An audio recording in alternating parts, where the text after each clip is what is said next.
अब एक और बात ध्यान से सुनना, क्योंकि ये बात सुनते ही आपके मन में मैं जानता हूं बहुत सारे प्रश्न खड़े हो गए होंगे, बहुत सारे विचार कूदने लगे होंगे। पर मैं इसके साथ एक बात कह रहा हूं, जो आपसे प्रतिकूल व्यवहार कर रहा है, हो सकता है आप उसी के कारण भजन के मार्ग पर आए हो।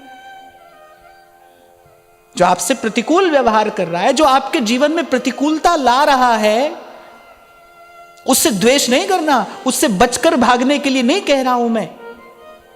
हो सकता है उसी के कारण आप भजन के मार्ग पर आए हो।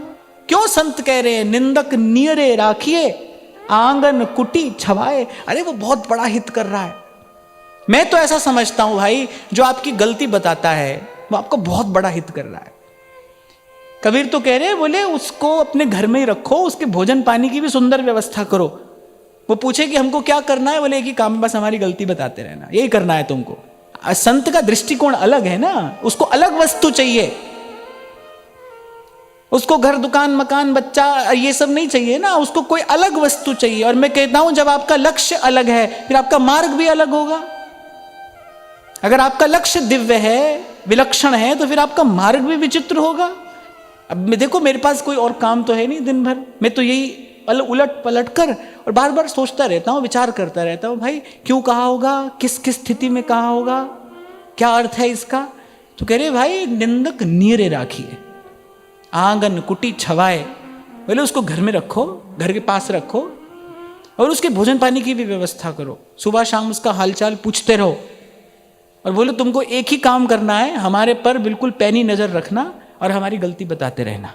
आलोचना के बिना प्रतिभा का विकास नहीं होता, आलोचना के बिना प्रतिभा का विकास नहीं होता। कला के क्षेत्र में भी अगर कभी कोई मास्टरपीस बनता है ना, तो उसको बहुत सारे आलोचकों की आलोचना से निकलना पड़ता है, जिसको आपकी भाषा में क्रिटिक कहते हैं। क्रिटिक, आलोचक, उसका एक ही काम है आलोचना करना। वो 1000 गुण एक और रख देगा, एक गलती निकाल कर बताएगा। उसकी ऐसी पैनी, ऐसी सूक्ष्म दृष्टि है, एक गलती निकाल कर आपको बताएगा। पर उसी के कारण वो वस्तु मास्टरपीस बनी है। वो उसी आलोचक की कृपा है, आलोचना के कारण ही वो वहां तक आया है। अगर किसी को आलोचना स्वीकार करने की सामर्थ्य प्राप्त हो जाए, पर क्षमा करना, ये धीरज सबके पास में नहीं होता है। घबरा जाता है व्यक्ति, प्रतिक्रिया देने लगता है, खींच जाता है, रुष्ट हो जाता है। पर जिसे ये सहना आ जाता है, वो तब कर निखर जाता है। क्योंकि भाई ऐसे ही गिरते पड़ते यहां तक आए, आगे भी जाएंगे। तो जीवन में इस बात का अनेक बार अनुभव हुआ। अच्छा नहीं लगता जब कोई आपकी गलती बताए, उस समय अच्छा नहीं लगता।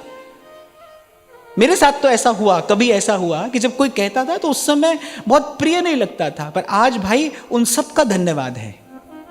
मैं व्यासपीठ से कह रहा हूं ये बात, उन सब का हृदय से धन्यवाद है। क्योंकि जीवन में जो सकारात्मक परिवर्तन हुआ, जीवन में जो सुंदरता आई, वो उन्हीं जनों के कारण है। और मैं तो ये भी देखता हूं भाई, प्रशंसा करने वाला तो डुबा देता है। बहुत बरस पहले मुझे एक संत ने कहा था, बोले बेटा एक बात हमारी सदा अपने पास रखना, अपने आप को अपनी प्रशंसा करने वालों से बचा कर रखना, उनसे दूर रखना, उनके बीच में नहीं रहना। जो तुम्हारी बहुत प्रशंसा करते हो उनके बीच में नहीं रहना।